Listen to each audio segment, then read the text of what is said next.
বাংলার সংস্কৃতি বৈচিত্র্যময়। পিঠার কথা উঠতেই বাংলা মুলুকে পৌষের কথা আসে। পৌষের শীতে জমে ওঠে পিঠাপুলির আয়োজন। এ মাস এলেই সবাই যেন নস্টালজিক হয়ে ওঠে। প্রতিটি বাড়ি থেকে টাকা, চাল, গুড় সংগ্রহ করে নিজেরাই উৎসবের আয়োজন করেছেন মোংলার বুড়িগঙ্গা এলাকার নারী পুরুষেরা। প্রায় 10,000 লোকবহর সমাগম হয় এই উৎসবে।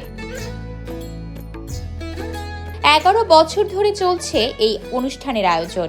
এই আয়োজনের আনুষ্ঠানিকতা শুরু হয় পৌষ সংক্রান্তিতে। পৌষ সংক্রান্তি আবহমান বাংলার এক চিরায়িত সংস্কৃতি। পিঠা উৎসবের সঙ্গে এর ঘনিষ্ঠ যোগসূত্র রয়েছে। এর আরেক নাম মকর সংক্রান্তি।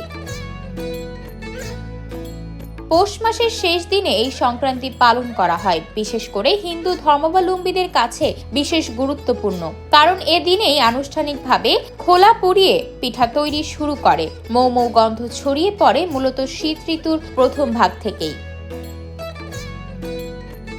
বাঙালি ঐতিহ্যকে সুন্দর করে মা বোনেরা তাদের কাছের মানুষগুলোকে পিঠা পরিবেশন করেন, এটাই যেন তাদের সৌন্দর্য।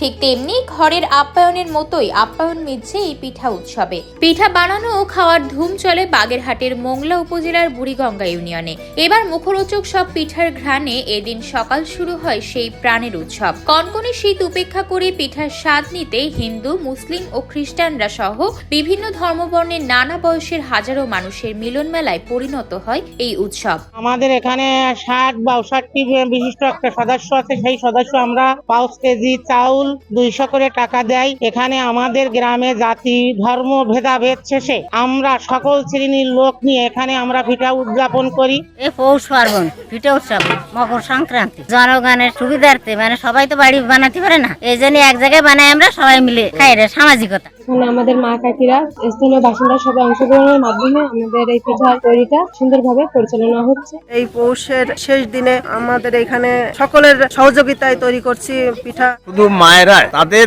উদ্যোগে পিঠা, পুলি, অন্যান্য যে এই মিষ্টি সামগ্রী এই সময়টা তৈরি হয়ে যায়। আমরা সবাই এক যায় মায়েরা বসে আমরা এই অনুষ্ঠান আনন্দ উৎসব করি এবং সবাই আমরা একত্রে এই অনুষ্ঠানে আয়োজন করে একত্রিত মিলিত হই। আমাদের এই যে পিঠা উৎসব পৌষ পার্বণের এই অনুষ্ঠানে আমাদের সকল ধর্মের মানুষ এখানে আসেন। আমরা সকলে মিলে এই অনুষ্ঠান উপভোগ করি। শীতকালে শুধু গ্রাম বাংলায় নয়, শহর এলাকায়ও পিঠা খাওয়ার রেওয়াজ রয়েছে। জাতি, ধর্ম, বর্ণ নির্বিশেষে এই পিঠা উৎসব পালন করা হয়।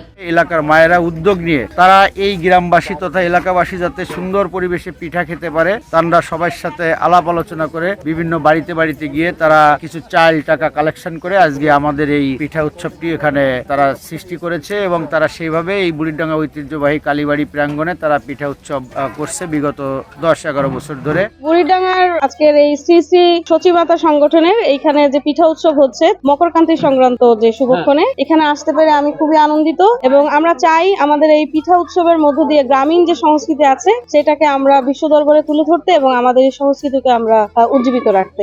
যতক্ষণ পর্যন্ত লোকজন এসছে ততক্ষণ পিঠা বানানো হয়েছে এবং সবাইকে নিমন্ত্রণ করে তৈরি করা এই পিঠা পরিবেশন করা হয়েছে। সকল ধর্মের প্রায় 10,000 লোকের সমাগম হয়।